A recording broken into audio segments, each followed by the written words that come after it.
Have you ever caught yourself saying, "I'll start exercising on Monday." Monday comes, you don't.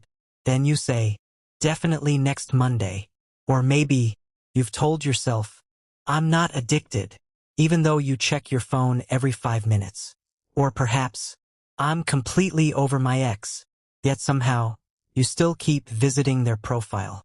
Here's the strange part. Deep down, a part of you already knows these statements aren't completely true. So here's the real question. How can the same brain that creates the lie also believe it? It sounds impossible. Yet every human being does it.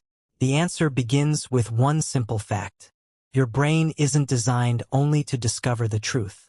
It's also designed to protect you from pain. Imagine this. You've spent an entire year preparing for an important exam. You wake up early. You sacrifice weekends. You stop going out with friends. You truly believe, "This is my year." Then, the results arrive. You fail. At that exact moment, your brain has two options. Option 1. Accept the painful truth. I didn't prepare in the right way. I made mistakes. I need to improve. This path is painful because it hurts your ego. But there's another path. Option 2. Create a better story. The examiner was biased. The questions were impossible. The system is unfair. Notice something interesting. The result didn't change. Reality stayed exactly the same. Only the story changed. And suddenly, the emotional pain becomes smaller. This is one of the reasons psychologists study self-deception. Sometimes our minds create explanations that feel emotionally safer than the truth. Not because we're trying to fool ourselves, but because the truth can be difficult to face. And this doesn't happen only in exams. It happens every single day. A smoker says, "I can quit whenever I want." Someone drowning in debt says, "I'll manage somehow." A person who never exercises says, "I just don't have enough time." Someone scrolling social media for 4 hours says, "I'm only taking a short break." Listen carefully. None of these stories appear overnight. They are repeated again and again until they begin to sound like facts. But why does repetition make a lie feel true? To answer that, we need to understand one of the most fascinating ideas in psychology. It's called cognitive dissonance. The name sounds complicated. The idea is simple. Imagine holding two beliefs at the same time. I care about my health. I smoke every day. Those two beliefs don't fit together. Your brain feels psychological tension. It wants that uncomfortable feeling to disappear. Again, it has two options. The first option, change the behavior, quit smoking. The second option, change the story.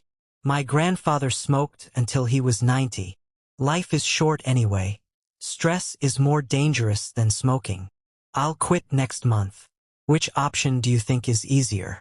Changing your life or changing your story? Most of the time, changing the story requires less effort, so the discomfort disappears, but the habit stays. Now here's where it gets even stranger. Every time you repeat the same story, your brain becomes more familiar with it, and familiarity has a surprising effect. Things that feel familiar often begin to feel true. This doesn't mean repetition magically changes reality. It means repetition can make an idea feel more believable. Then your brain does something even more fascinating. It begins searching for evidence that supports the story. Imagine someone believes, "Nobody respects me." Now suppose 10 people compliment them. One person criticizes them. What do they remember? Usually, the criticism. Why? Because it matches the story already living inside their mind. Psychologists call this confirmation bias. We naturally pay more attention to information that supports what we already believe, and often overlook information that challenges it. The lie creates the belief. The belief filters reality. Reality appears to confirm the lie, and the cycle continues. But here's something important. Not every comforting story is harmful. Imagine someone loses a loved one. They tell themselves, "Things will get better." No one can prove that, but that hope gives them the strength to wake up tomorrow. Sometimes, Our minds create hopeful stories that help us survive difficult moments. The real danger begins when the story stops protecting us and starts controlling us. When "I'll start tomorrow" becomes 5 years. When "I'm not addicted" becomes a lifelong habit. When "my relationship will change" becomes years of silent suffering. At that point, the lie is no longer a shield. It has become a prison. So, how do we escape? Not by attacking ourselves, not by feeling guilty, but by asking one simple question. Is this really true? Or is this simply the story my mind is telling me? That one question changes everything.